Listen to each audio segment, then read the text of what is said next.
मैं आरती की थाली लेती हूँ। भगवान के आगे तो किसी का कोई जादू, कोई महाजाल काम नहीं करता। इस पवित्र आरती से कहीं इन पर किया गया एक काला जादू टूट ना जाए। कुछ लोग कितने अपशगुनी होते हैं।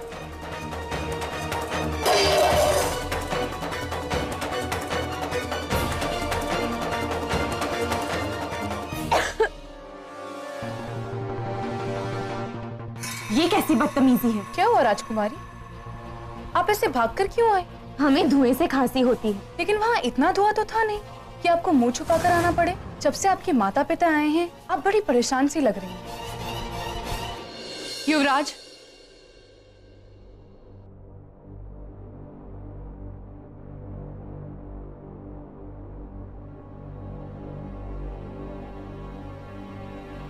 पूजा के दौरान आपने राजकुमारी का व्यवहार देखा ना, अब तो आपको मेरी बात पर यकीन हो गया होगा ना? और इस सब की वजह से मुझे राजकुमारी रूपलेखा के माता पिता से अकेले में बात करनी है, और इसकी आज्ञा आप ही मुझे दिलवा सकते हैं। मुझे सच के तह तक पहुंचना है। बस करो मनु।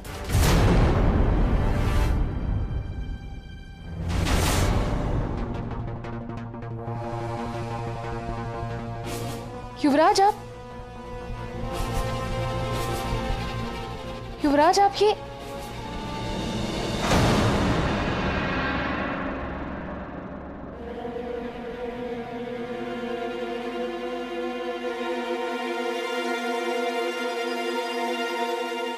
इंसान अपने दिल की आवाज दबाने के लिए अक्सर ख्यालों का सहारा लेता है, और तुम भी कुछ ऐसा ही कर रही हो मनु। हम जानते हैं कि तुम हमारी शादी से खुश नहीं हो, इसलिए राजकुमारी पर आरोप लगा रही हो। तुम्हारे दिल का सच क्या है वो हम नहीं जानते, लेकिन इसका मतलब ये नहीं कि तुम किसी पर बेवजह इल्जाम लगाओगी।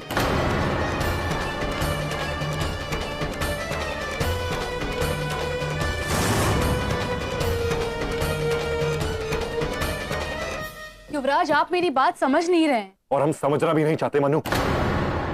बस समझने की जरूरत तो तुम्हें है कि तुम्हारा दिल तुमसे क्या कह रहा है। बस कीजिए। हमने तो तभी बस कर दिया था जब हमने तुमसे अपने सारे रिश्ते तोड़ दिए थे।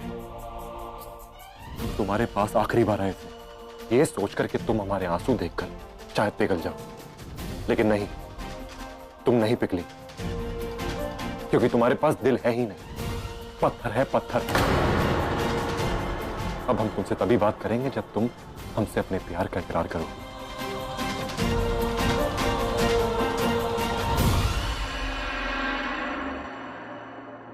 आप ऐसे कैसे कर सकते हैं युवराज?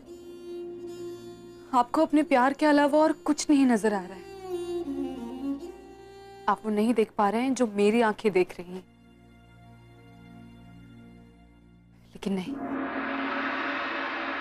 मैं इस राजमहल की प्रतिष्ठा और आपकी जान को खतरे में नहीं डाल सकती। मुझे ये गुत्थी सुलझानी ही होगी।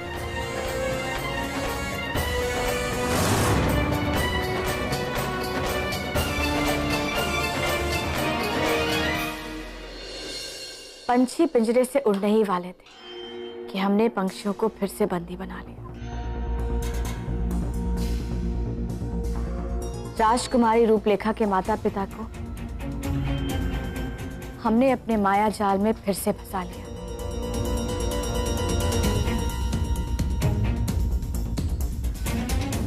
अब तुम्हें परेशान होने की कोई जरूरत नहीं। देव रक्षिका को कुछ पता नहीं चलेगा। भले ही उसे कुछ पता ना चला हो, पर उसे शक जरूर हो गया है। जितना हम इस देव रक्षिका को जानते हैं, वो शांति से बैठने वालों में से नहीं है। उसे दूसरों के मामलों में दखल अंदाजी करने की बहुत बुरी आदत है। वो जरूर असली रूपलेखा के माता पिता के बारे में सब जानने की कोशिश करेगी। वो ऐसा कुछ नहीं करेगी। हम जानते हैं कि बिगड़े घोड़े के मुंह में लगाम कैसे डालनी। आप ऐसा क्या करने वाली हैं?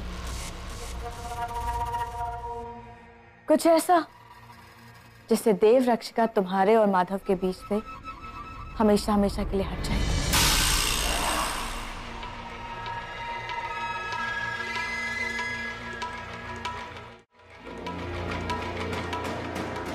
और इस तरह देव रक्षिका मनस्विनी तुम्हारे रास्ते में कभी नहीं आएंगी और उसकी गैरहाजिरी में तुम्हें मौके का फायदा उठाकर युवराज माधव से सगाई करनी होगी। जैसा आपने सोचा अगर वैसा हुआ तो बात ही क्या। लेकिन फिर भी मेरे मन में 2 प्रश्न आ रहे हैं।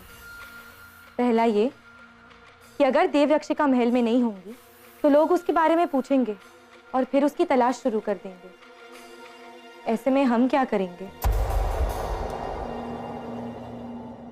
शतरंज के खेल में अच्छा खिलाड़ी वही होता है माया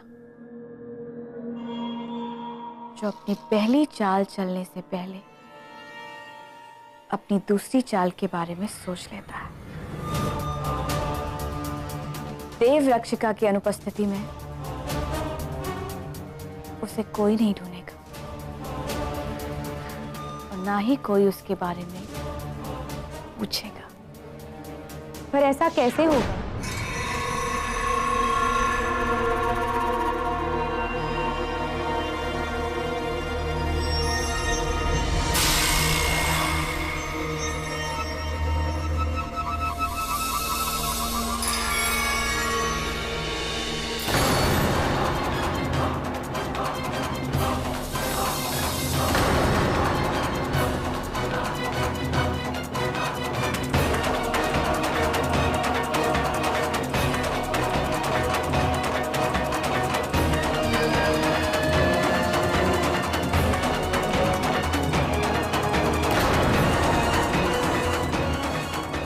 ये आपने क्या कर दिया नागरानी?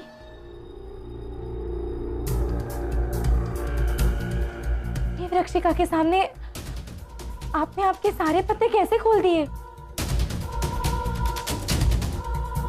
अब इसे हमारे सारे राज पता चल गए हैं।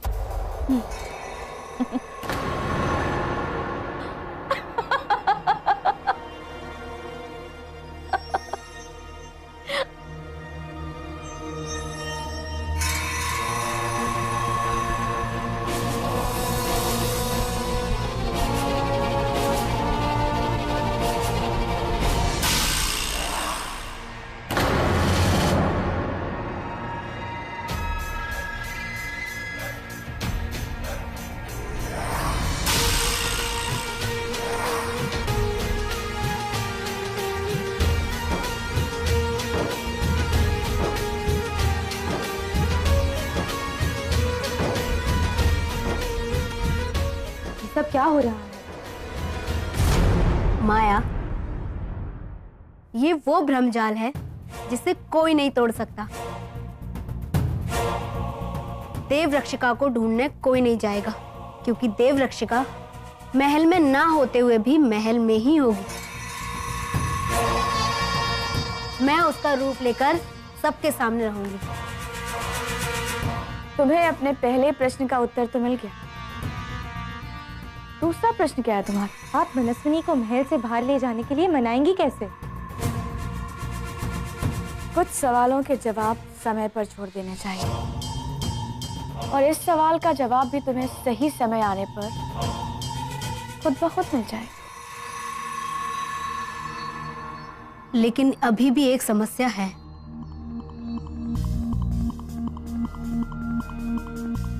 वो क्या? गुरुजी, हमें उनकी लाश को ज्यादा देर तक यहाँ नहीं रखना होगा। हमें गुरुजी की लाश को वहां से हटाना होगा नागरानी।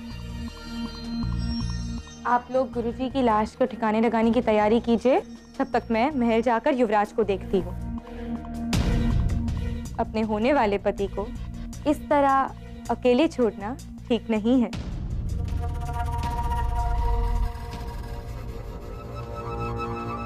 जय शेषनाग। जय शेषनाग।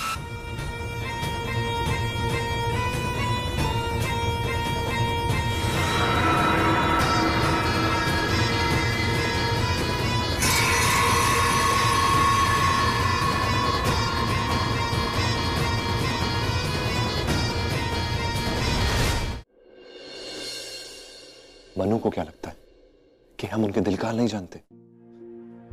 वो ये नहीं जानती कि प्यार खुशबू की तरह होता है जिसे कोई छुपा नहीं सकता। लेकिन वो अपने आप को समझती क्या है?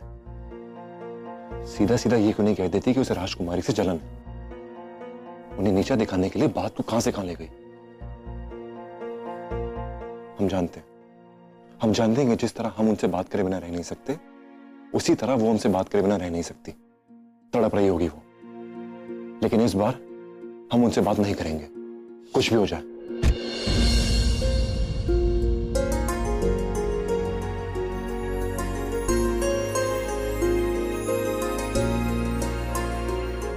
आप मुझसे नाराज है तो मुझसे बात मत कीजिए, लेकिन कम से कम खाना तो खा लीजिए।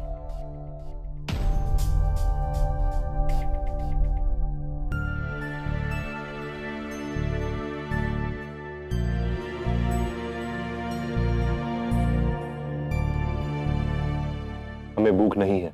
युवराज, अन्न भगवान का आशीर्वाद होता है।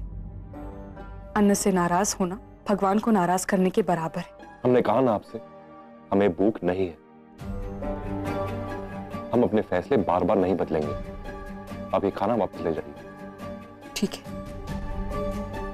मैं ये खाना यहीं रख रही हूँ, जब आपका दिल करे तब आप खा लीजिए।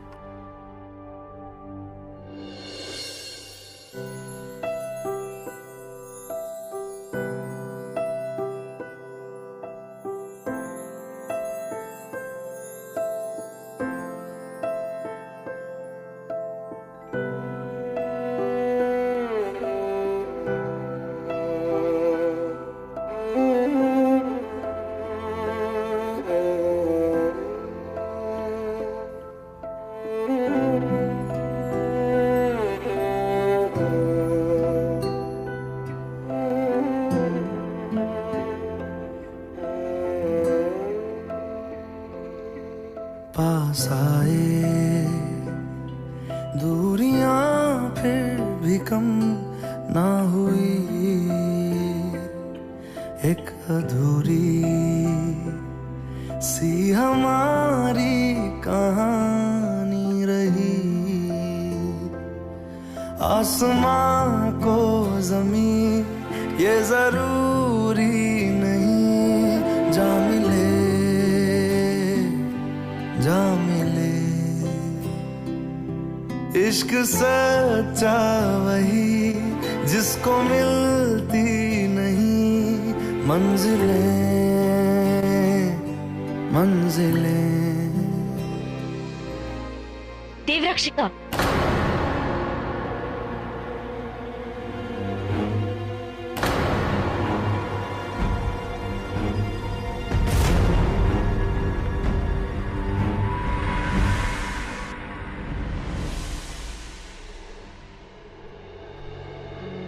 आप एक देवरक्षिका है। एक देवरक्षिका की अपनी गरिमा होती है। ऐसे सेविकाओं वाला काम आपको शोभा नहीं देता।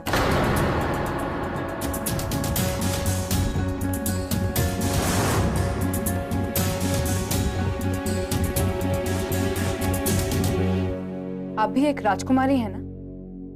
आपने मेरे हाथ से ये खाने की थाली क्यों छीनी?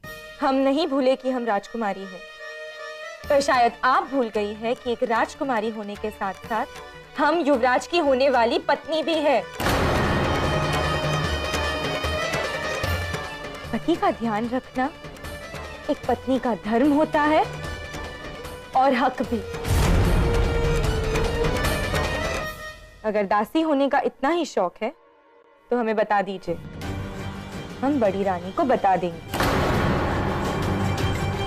वो अपनी होने वाली बहू की बात नहीं टालेंगी।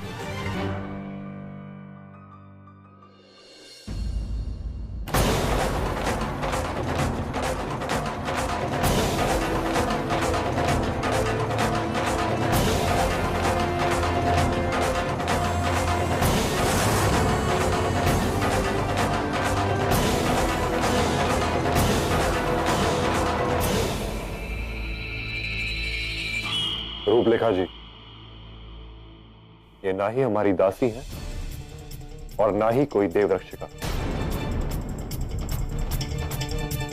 ये हमारे लिए सिर्फ हमारी दोस्त है, हमारी दोस्त मनु।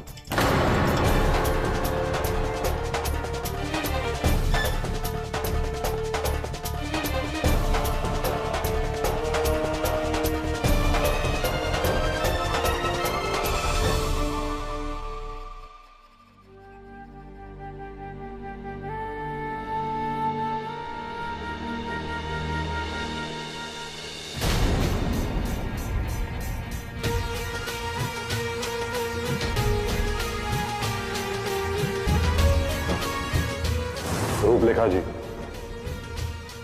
ये ना ही हमारी दासी है और ना ही कोई देवरक्षक। ये हमारे लिए सिर्फ हमारी दोस्त है, हमारी दोस्त मनु।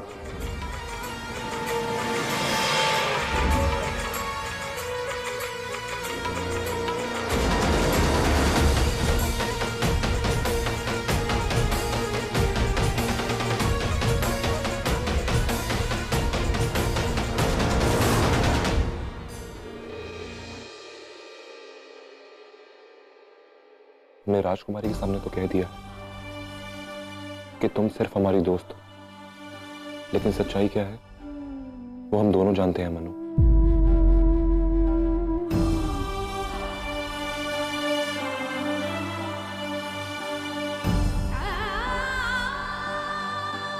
कह दो कि तुम हमसे प्यार करती हो।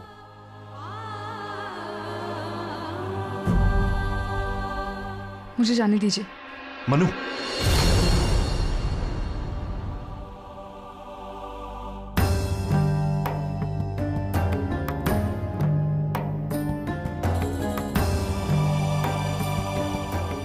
तुम जाना चाहती हो तो जाओ, लेकिन याद रहे कल सुबह होने से पहले अगर तुमने अपने प्यार का इकरार नहीं किया तो हम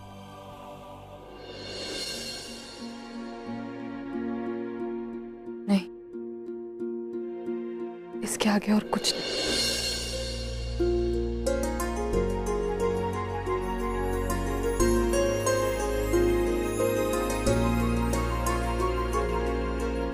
तुम्हारे पास कल सुबह तक का वक्त है।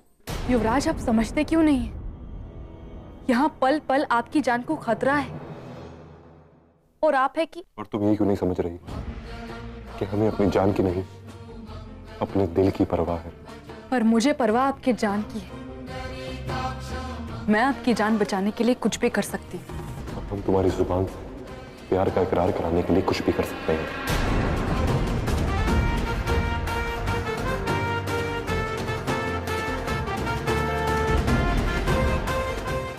कल सुबह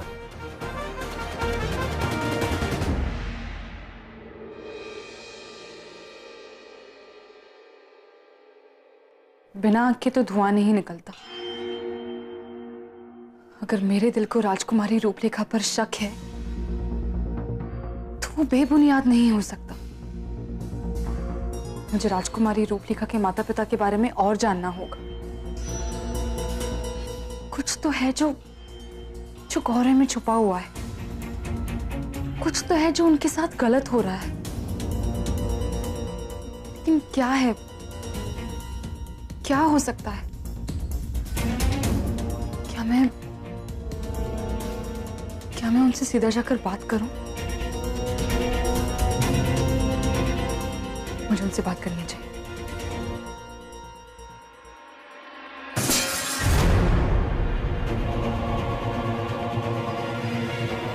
कैसी आवाज थी?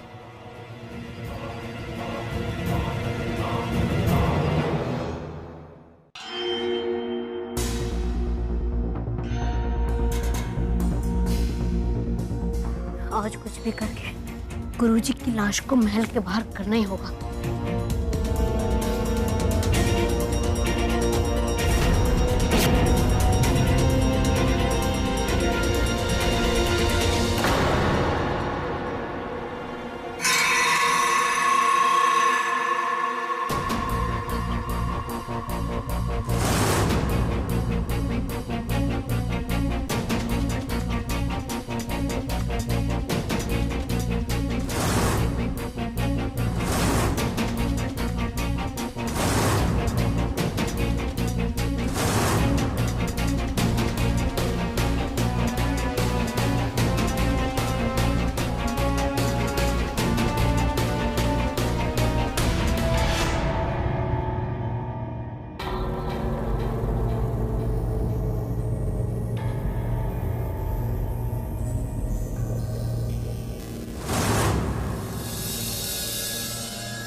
तो कोई भी नहीं है।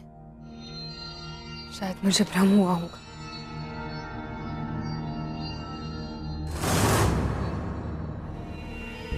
ये बोरी